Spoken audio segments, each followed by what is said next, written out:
Tomorrow is here now on Friday. Are we on? Some air. Do you hear air? I don't hear my microphone. But I hear air. Do you hear my microphone? Good morning, Palm Beach and world. Welcome to Tomorrow.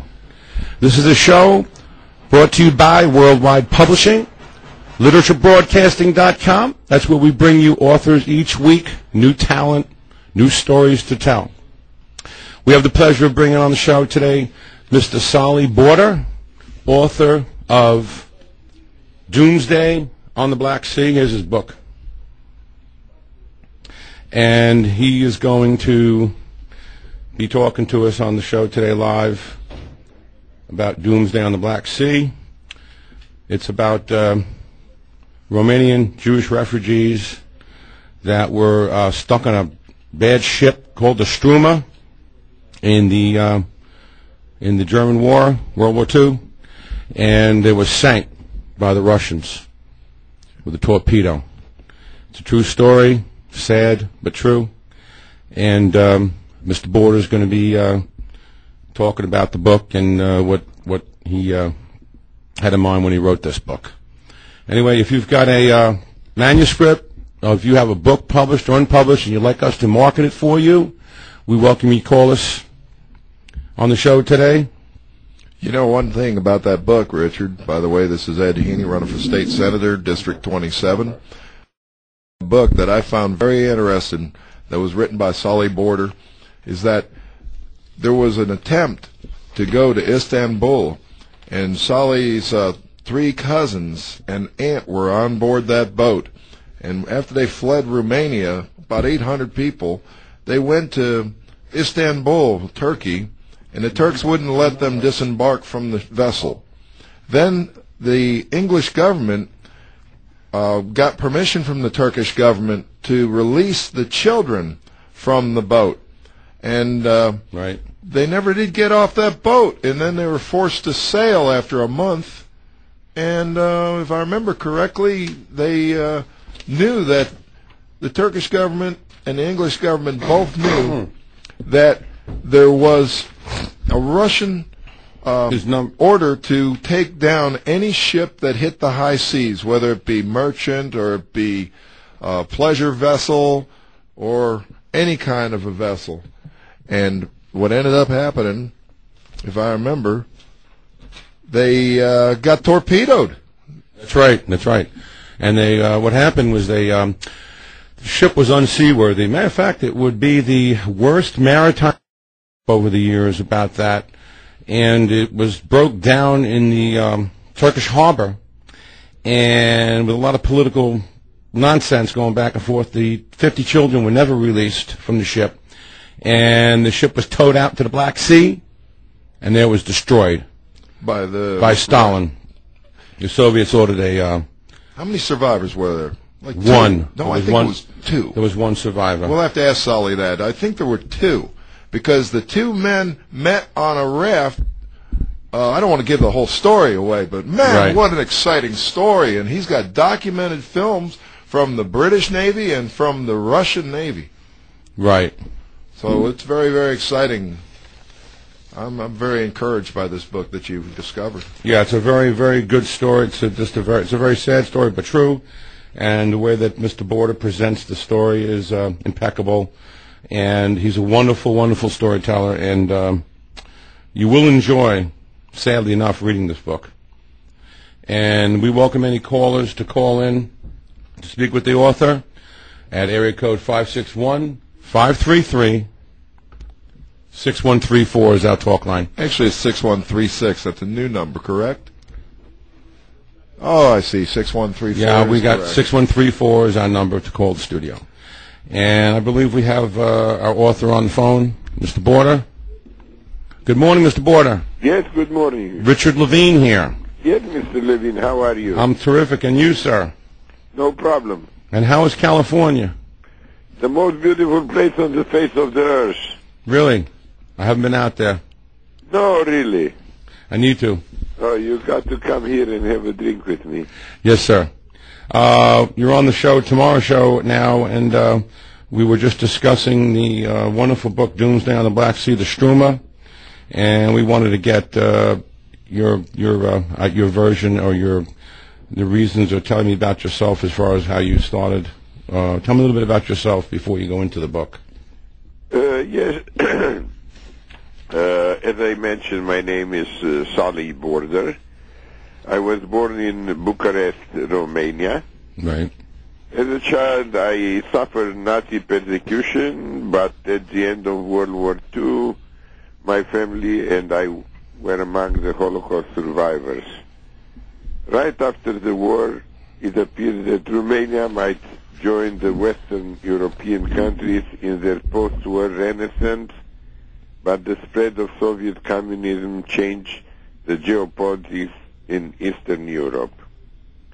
So still a young man, I understood from the very beginning that the proletarian dictatorship was founded on oppression and false promises. I applied for a passport to leave my native country for good.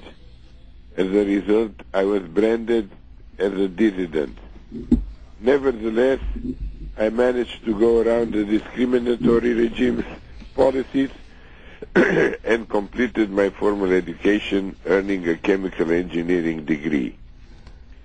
At last, after 21 years of hopes and struggle, I received a passport to freedom. Once in America, I pursued the American dream, experiencing the peaks and valley of the capitalist system. Right. Well, that seems like an interesting thought about yourself, an interesting story. When did you start writing, Mr. Border? Well, I think I'm unique because although I learned English only when I arrived in America at age 40, after retirement I found a new vocation as a writer. Several years later, I proudly self-published 6 books and wrote a couple of screenplays. Not only that, but my appetite for business led me to a new career as publisher. Right. I started from scratch Border Small Press, a company created to help first-time writers to get published. Sounds like you had a little bit of the dream that you're working on first-time writers and that sort of thing. I remember hearing something about Mr. Border and his... By the way, Mr. Border, my name is Ed Heaney. I'm running for state senator, District 27 in Palm Beach, all the way to Lee County with Hendry, Charlotte, and Glades counties in the middle. And I read your book, and I looked at the DVD, and I'm really, really amazed that this story didn't come out, because I used to watch all the old war films when I was a kid. There is a story behind that. Oh, that's a fantastic story. Now, Mr. Border, what made you want to be a writer?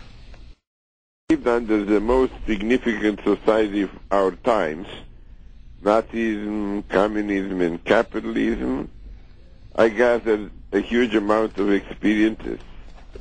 When I first started to write the first book, entitled I Won 1,000 Battles but Lost the War, I had no idea that I had the gift of writing. Right. The first person that read my manuscript told me she didn't understand a iota of my writing. However, my perseverance that was omnipresent in my life made me succeed to write an interesting memoir. I did not want to be edited, preferred to keep the manuscript colloquial, so my personality will be much better reflected. Right. So that's about it. Yeah. That's the reason I became a writer, and I'm very proud of it. And you're a good writer at that. Well, perhaps I do. How did you, may I ask Mr. Border, Ed Heaney again, may I ask, how did you get those of the British and Russian navies? Well, it is a very interesting story. What happened is that a fellow from Birmingham, England, who he was a diver, I'm not sure he was professional, but he was a diver, and his grandparents perished on board of the Struma. Oh, I see. So he felt that it will be an opportunity to use his skill and go to Istanbul, the Black Sea waters, to find the remains of the ship. And he organized very well a gathering in Istanbul where about 60 people who had connection with this tragedy, like family, friends, and people interested in the history of Holocaust. They joined in Istanbul. The matter was presented in a major newspaper in the United States about 4 years ago. I see. And Now, this was followed by a filmmaker from Canada who tried to create a documentary of the event. And the interesting part of the saga is that only one person survived this tragedy. That was a man by the name of David Stoliar. okay, so there was only one survivor. Only one survivor. Why do I And think there was a second man? Was that the man I'm thinking that discovered the story? I'm putting it together in my head. No, there were a few people who were disembarked from the ships which survived, but There was a man that was blown right off the ship holding the knob of a door, I recall. There was a man holding the door, and I think he was like the first mate of the captain, and when the torpedo hit and it blew him right off the boat, he still had the doorknob in his hand. Now you're talking about the story which was presented by the survivor. Okay. Where I think it's too complicated to explain the whole issue, because then people will not buy the book. Yeah, they got to buy the book. You got to buy this book. I don't want to give away the whole story because we sat there, we watched it 3 times. I don't want to keep you too long, because I'm a storyteller and I talk sometimes a little more than I need. Right. But anyway, the fact of the matter is that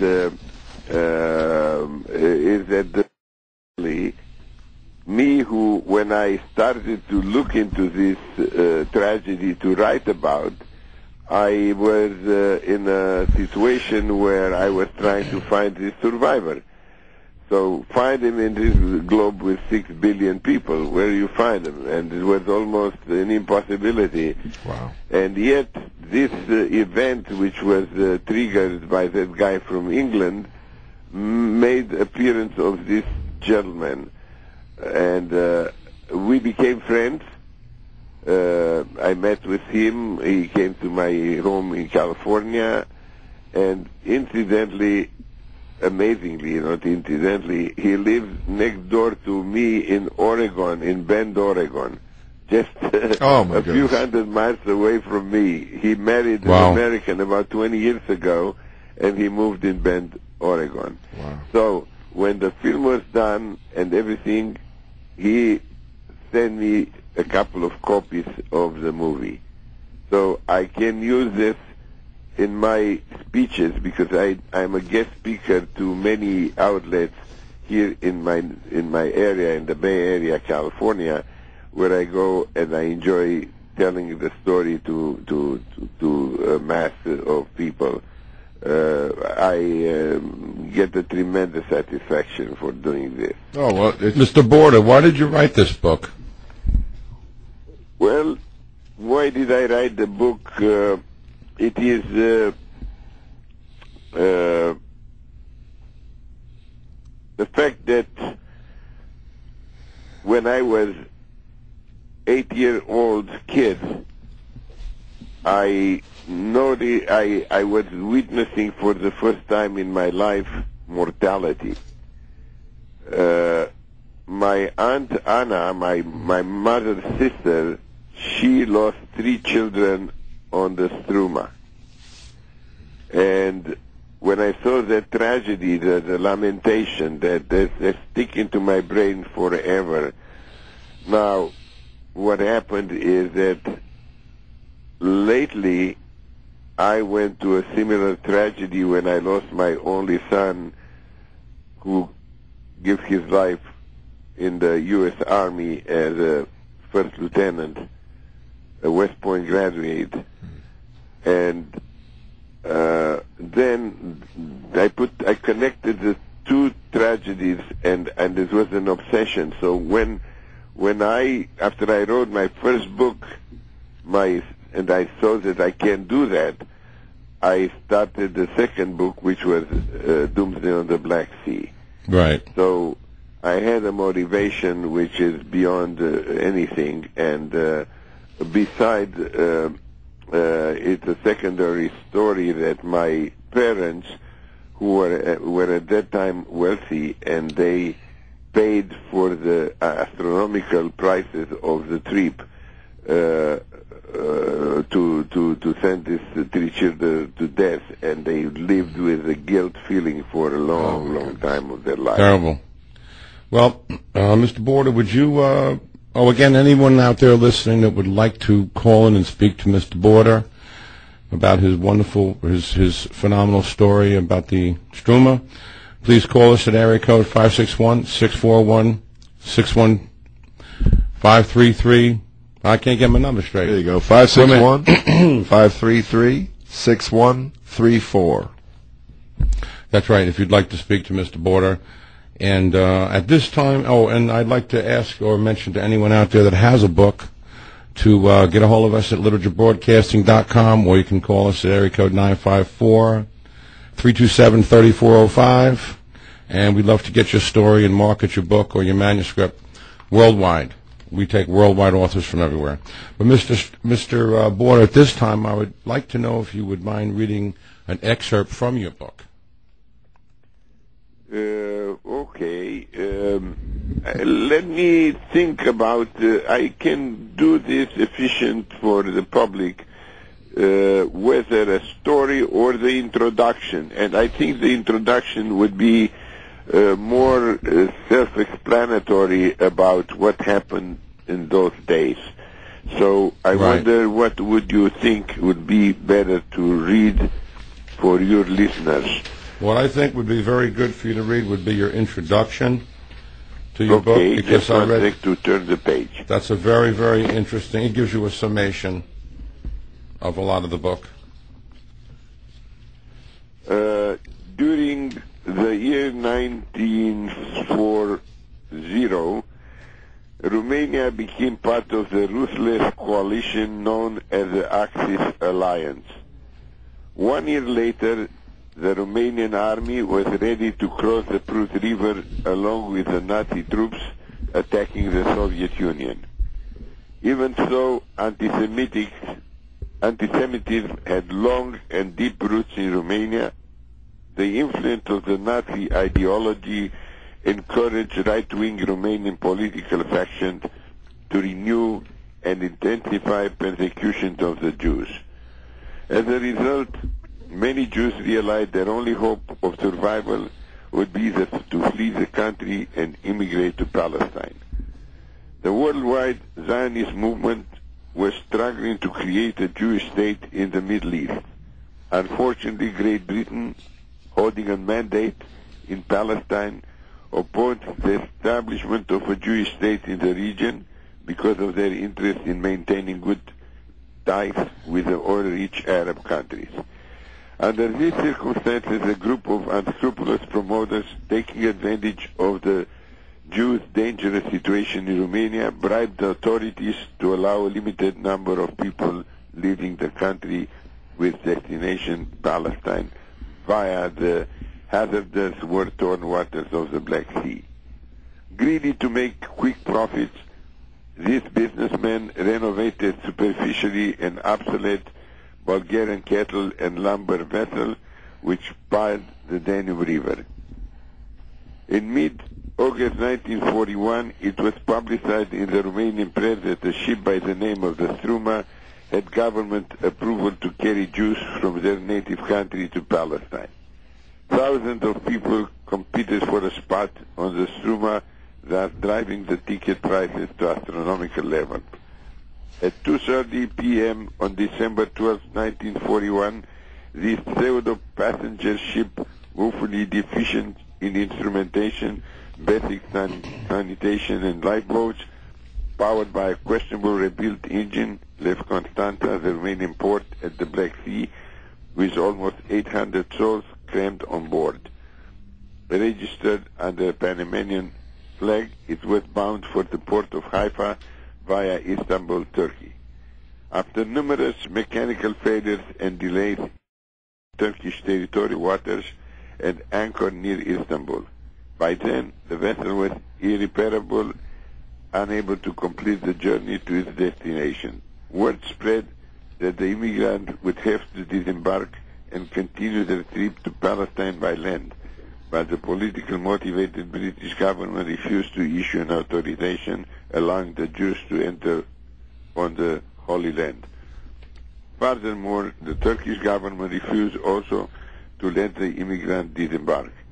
The refugees were trapped on board of the ship where the impasse continued, unresolved, facing misery and famine. 69 days later, on February 22, 1942, the Istanbul Port Authority towed the ship into the international waters where the warring powers were engaged in fierce battles. The Struma was put at risk of being intentionally or accidentally the target of missiles or mines. During the early hours of February 24, 1942, the Struma was racked by an explosion that turned its bow skyward, sending almost 800 men, women, and children to their muddy graves at the bottom of the sea. Only one man survived. After the dismantling of the Soviet Union, there was found in the archive that a Russian submarine torpedoed the Struma on orders from Stalin. One of the most vivid and devastating memories from my childhood was the news received by the family concerning the sinking of the Struma. I think it's enough by now. If you want me to continue, I will. No, that's enough in itself to tell about the story. This is the way I presented this is a documentary aspect of the issue. My book, Doomsday on the Black Sea, is a fictional account of a real event. Since there were no witnesses to tell the story, I fictionalized scenes, dialogues, and characters as I thought had happened during the 65 days ordeal, and a large chapter explained the motivation of these people to run away from their native countries under those terrible conditions. Right. There are two features which I think are unique in some way, no, in many ways, I would say. One is that there was only one survivor. That was a miracle, to come out of the waters alive when everybody perished. And the second, which is unique because from my research, I couldn't find a maritime disaster of proportion of hundreds of people who were held on the board of a vessel for 65 days in most incredible human possible conditions without anything. And then in the end to be torpedoed by who? By a Russian submarine, which was the reason of the torpedo was that the Turkey, which was neutral in the war at the time, they were supplying the Germans with aluminum for their airplanes. Right. And then Stalin ordered that any ship that will be in the Black Sea, no matter what, to be torpedoed. So that's the story in itself. The boat was actually a casket ship. Pardon? The boat virtually was a casket ship. They were put to death. They were put out to sea knowing that they were going to be shot. No doubt about it. It was, if you see in the book the mention of this, it was eventually you could send 50 to 100 people on that ship eventually, but they were like sardines on this, and then to stay like this 65 days, you can imagine what that should be. You cannot imagine it.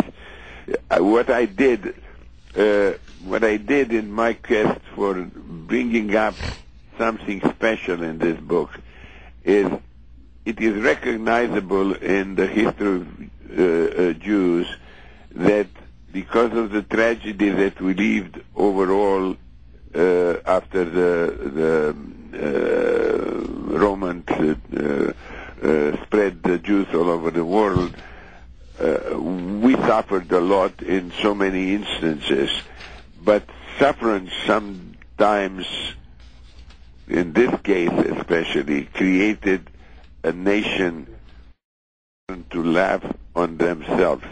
That's why if you go to Hollywood, you find that 80% of the comedians were Jewish. Now, what I did with the book in that context is that I believed that by creating in a tragic moments some hilarious stories about interrelationship among the people that they were aboard makes my book more interesting than if I would have put on it the tragic of their life there. So that's a very important matter in my heart when I wrote this, to show the Jewish humor. So in a lot of moments where I'm trying to create that. Right, and you did a very good job at that. I'd like to remind the listeners and the viewers that we are streaming live on WPBR 1340 Talk Radio, where you can see us and hear us. And I would like to also let you know that this manuscript is now available in ebook form on our website at www.literaturebroadcasting.com. That's literaturebroadcasting.com, where you can purchase the ebook right now, anytime it's available. First-time offers, we're offering this at a very reasonable price. And go to the website to get the details. Mr. Borda, it was really very great speaking with you today, and I would like to ask you if there would be anything that you would like to say to your potential readers before closing. Well,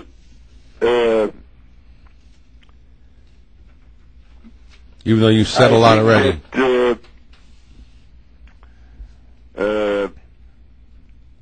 I was able to accomplish my extraordinary journey, and because of perseverance, discipline, and desire to follow a dream.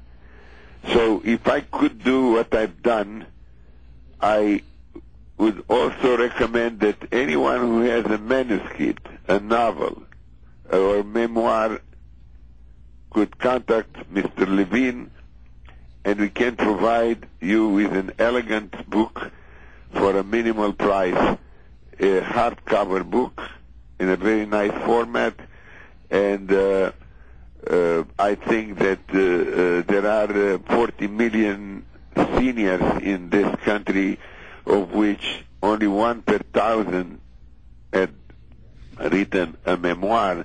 We have a huge amount of people interested in obtaining a book like that. No, not a book like that, their memoir. My small press can provide, and through Mr. Levine you can obtain the books as you wish. Right. Are you working on any other books at the time? Well, at the time, tell you the truth, I stopped a little bit. I have a blackout on my writing, except that I polish my screenplays, because I wrote 3 screenplays also. Wonderful. And one of the screenplay is linked to Struma in a different way than things have happened. I made a different approach to the story. But what I'm trying to do now is to the process which I had to follow was extremely difficult for a man who learned the language at age 40.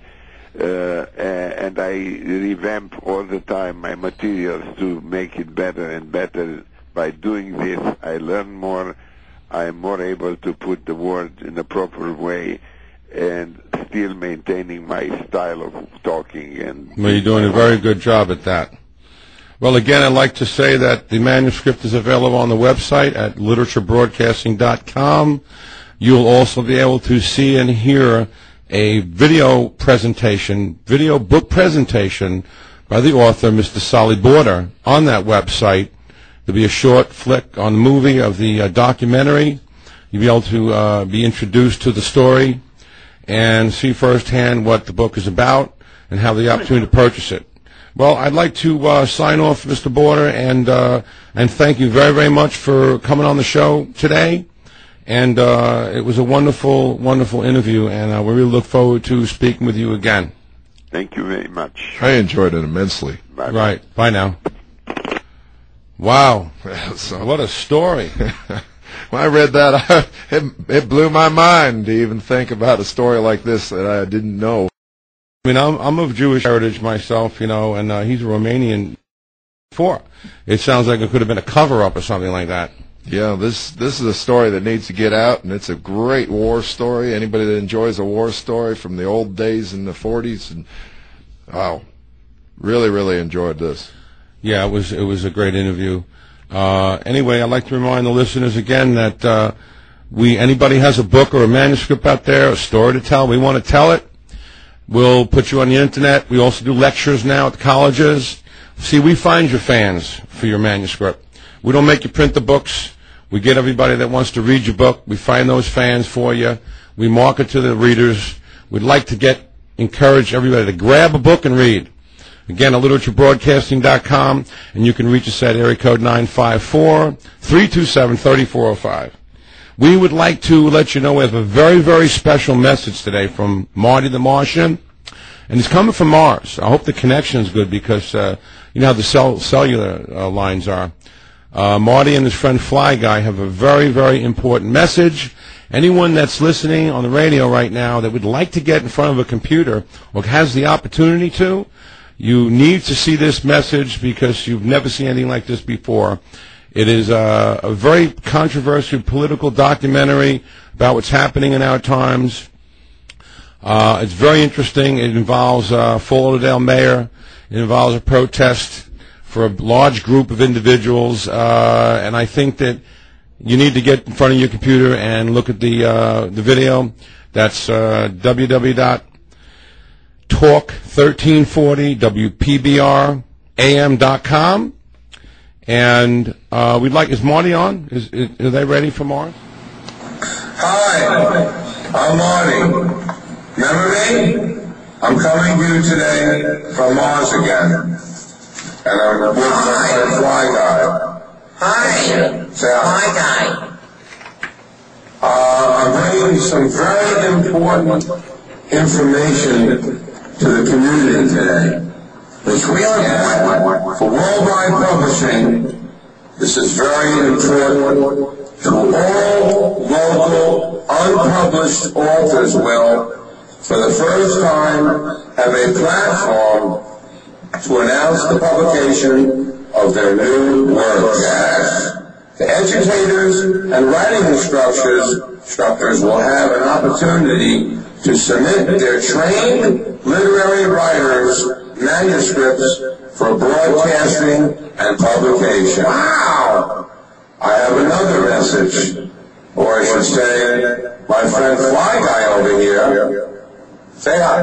Hi. To announce some big event that took place on Earth this week. Really? Fort Lauderdale at the City Hall in Fort Lauderdale, Florida. And I'd like Fly Guy to tell you about your role for a living. Okay, Fly Guy. Now, what do you think? Well, thank you, Marty. This week we had a very big protest at the City Hall in Fort Lauderdale. Really? protesters there protesting against Mayor Norco, Really? who is a very fine gentleman. These folks that protested at City Hall were very mad Why? about Mr. Norco wanting to put rubber toilet on the beaches. Really now? These people do not believe like we do on ours in family values. No, they don't. So I think if you look at the film, you'll see for yourself. Now watch. The rubber toilet made his appearance That's on pretty cool. the scene. Okay, I'll watch. I will make a rubber toilet tonight. Got an order from the city. They need 2 rubber toilets by tomorrow night delivered. The Robo Toilet's getting launched. Oh my God, come back here, check this out. I'm gonna go stand next to it. Start the eyes up. Start the eyes up.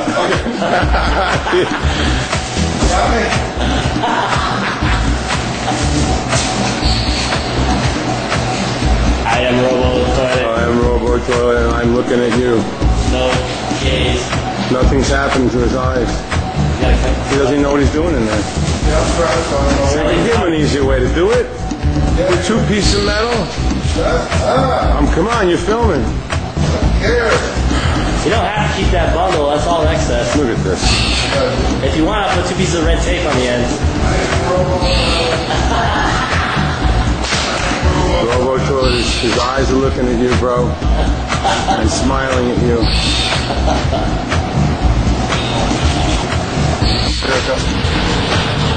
Where's that going down the road? This one.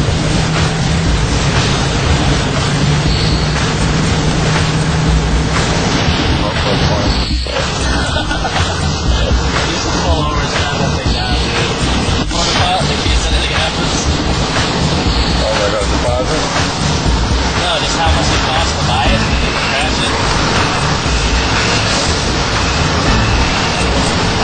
Who's delivering a rubber toilet?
so much hate in Fort Lauderdale. Can you believe this?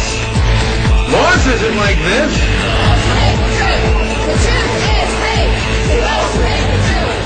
I know, Ronnie. It's so unbelievable. Mars was never like this.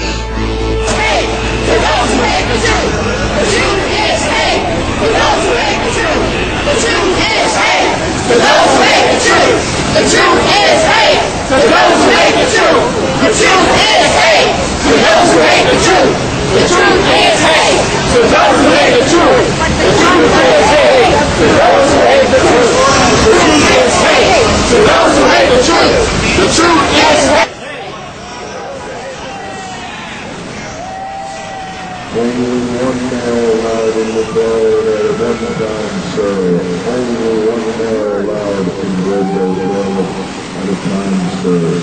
This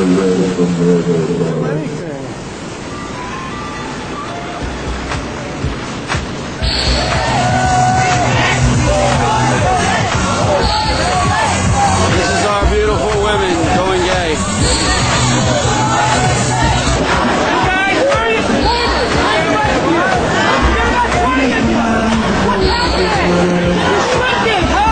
Only 20 of you?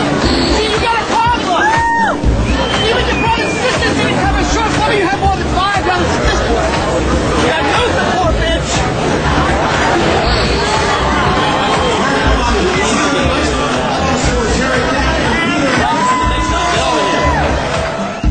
Wow, there's so much hate in Fort Lauderdale. Can you believe this?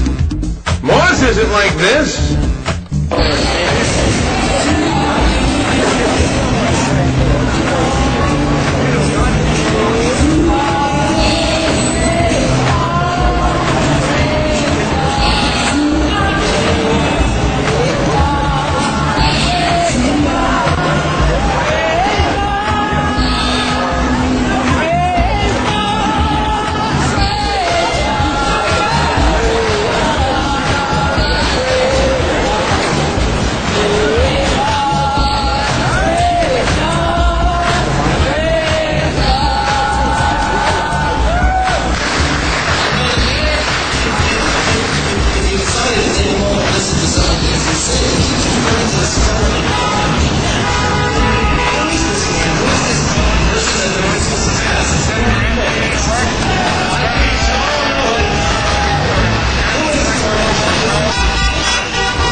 Where's that going down the road?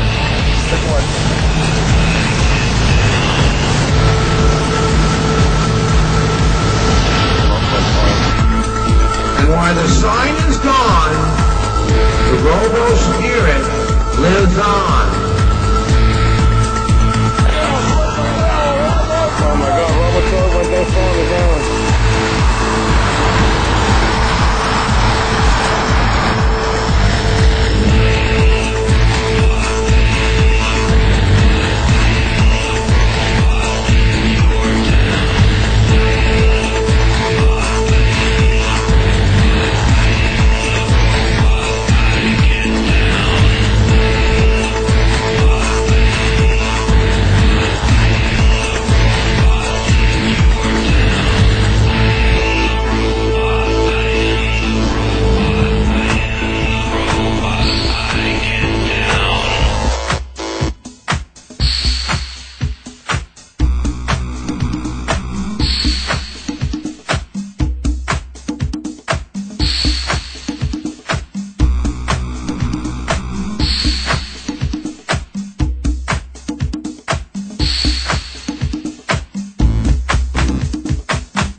And how can they view this, Richard? Can they go online and see it? Yeah, this is going to be archived on our website, and that website is www.author.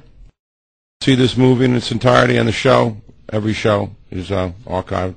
Every tomorrow show will be on today. So what were those, on our website? What were those Christian church people chanting over there with the signs that they were supporting Mayor Noggle, and they were saying Noggle is right? What were they saying? Something like truth is hate. To those that hate the truth. That's right, they were chanting is that. Hate. To those who hate The truth. The truth is hate. For those who hate the truth. The truth is hate. To those who hate the truth. Okay, Stop. Okay. Fantastic. Fantastic. It's a shame that we have to say that, but those people. Yeah, I see Mr. Dick Farrell's on the show here. What'd you do, take a Concorde here? Well, 95 South, 10th Avenue, 21 minutes. Really? Not too bad. You're a busy man. Well, you gotta work 2 jobs to support yourself these days. Right? You can't make it Unless into you're a one lawyer. radio. A lawyer? A lawyer? Or somebody who works for the government. I call lawyers lawyers. We got another issue coming up, Dick. Maybe you know a little bit about this, and I know Waterboy over here, Richard, does. But we haven't even discussed it. But we have a situation going on with the South Florida Water Management District, or mismanagement. What do they call those people? The mismanagement goofballs. First of all, they have a history of misbehavior. Drunk drivers, no graduating high school, sleeping with each other, fornicating. I mean, they've done everything on the book. And these are people managing our most precious resource. Well, it's unbelievable. They claim that we have a drought, but yet... Yeah, record rainfall for July, and July still has 4 more days. And we also know that they're purposely keeping the lake dry so they can collect their little artifacts that have washed up, since the drought began. And they're also deliberately making the drought because they want to be able to continue collecting the fees from people who are watering their lawns at the wrong time of day. Well, I went by 3 different plant nurseries in Homestead yesterday, and they're closed. They can't even sell any plants. It's because they can't water them. And it's right on Chrome Ave. And it's just amazing. It has rained. Scare. Out of the last 28 days, it has rained 24 of the last 28 days. Some rain somewhere last 24 out of 28 days. And we never had a drought in the South Florida. We always had 100% of our water, but 70% further north and 30% to North Florida. Wow. We get our water, if I'm right, Richard, from the aquifer that comes from Orlando. That's correct. That has nothing to do with the lake. Right, yes. Yeah, well, in Broward, the Biscayne Aquifer brings us the water hole. And I don't see where it's really dropped. But now we've got a plentiful amount of water. What are we doing with it? Man, I'm not sure. They're letting it out into the ocean so they can keep the lake dry. Well, yeah, they want to collect those artifacts from those old sprinkler heads, I guess. Well, one thing we could do about this, we could start a referendum that we would have to elect the people of the South Florida Water Management District instead of them being governor appointed. Governor appointed stooges who have done favors. They don't even have qualifications. There are no qualifications to be a member of the Water Management District. All you have to do is know the governor and have enough toilet paper for his butt. Or enough for Robo-Toilet. Anyway, I'd like to also, remind the listeners and viewers again, this is tomorrow's show, Richard Levine, Senator-elect Ed Heaney, Dick Farrell, and we want to let you know if you're an author out there, you have a story to tell, a book in your head. Your book. We'll publish your book, we'll market your book, we'll put you worldwide, you'll do lectures. We will create a market for your manuscript. We will find your readers. There's no sense in printing 10,000 books like my author did in California. He's sitting in the garage with 10,000 books. Like O.J.'s videos. O.J.'s videos are on videotapes, aren't they? They're really...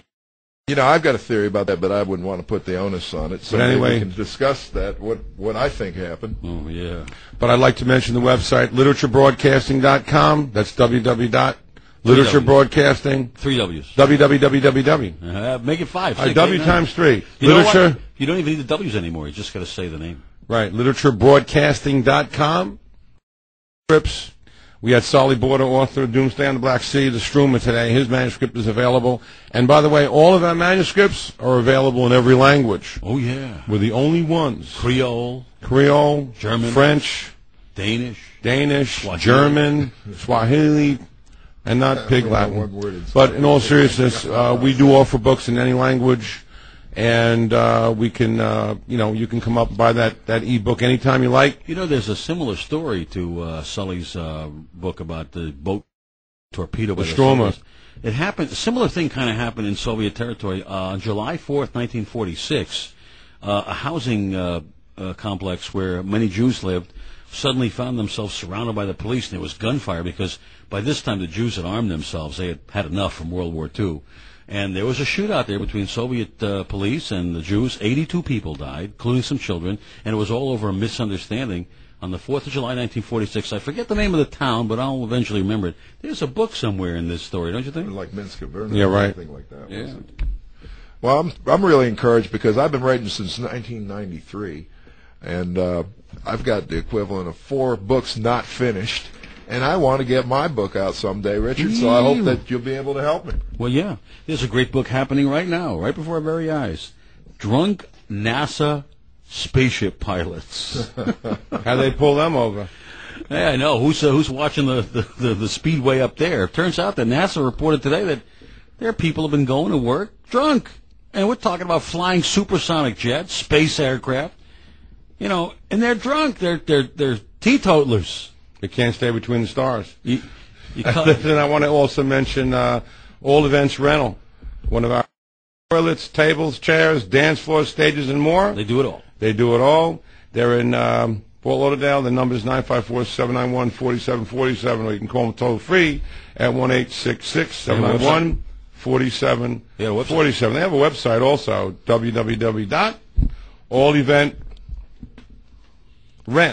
alleventrent.com.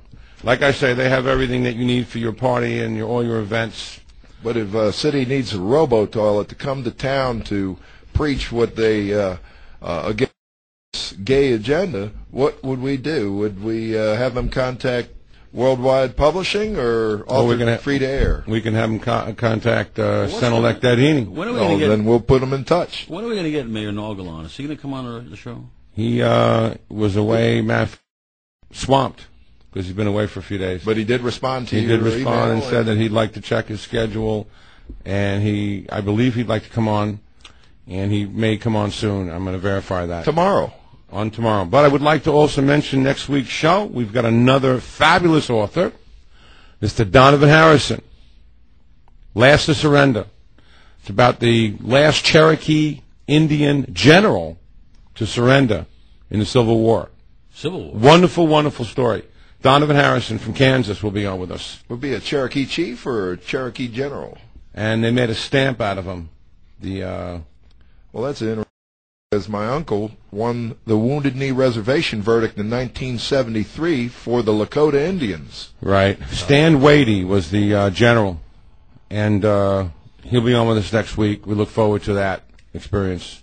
Last to Surrender, Donovan Harrison, next week on the show. I'll read that before the show. Along with our Hot Topics Corner, Dick Farrell, Richard Levine, your host, Heaney, running for State Senate District 27. Florida. It's a great choice. He's up against a tough opponent, but we can beat him, right, Ed? That's right. He's up against a lawyer. Save our Constitution. Don't vote for lawyers. A Harvard-educated liar. Save our Constitution. Right. Don't vote for lawyers. And I think we can knock Hillary and anybody else that wants to play. John Edwards out of the game in 2008. And I broke one of my mirrors last night, and I got 7 years bad luck, but I called my lawyer. He said he can get me 5. Yeah, Giuliani's a lawyer, too, isn't he? Mr. Giuliani. Well, it sounds like I hear Jaws coming to get us. There must be that hour has run out. Has our time expired? Well, I want to remind people that we can print your book. We can make a book happen for you. If you got a book in your brain, give us a buzz or check out our website. Right, literaturebroadcasting.com. All right, folks, thanks for listening and watching. Have a great weekend. See you next Friday. Bye-bye. On Tomorrow. Hosts, guests, and callers, and do not represent those of WPBR, its management, staff, or advertiser. This is WPBR, Lantana, Lakewood, and all of the Palm Beaches.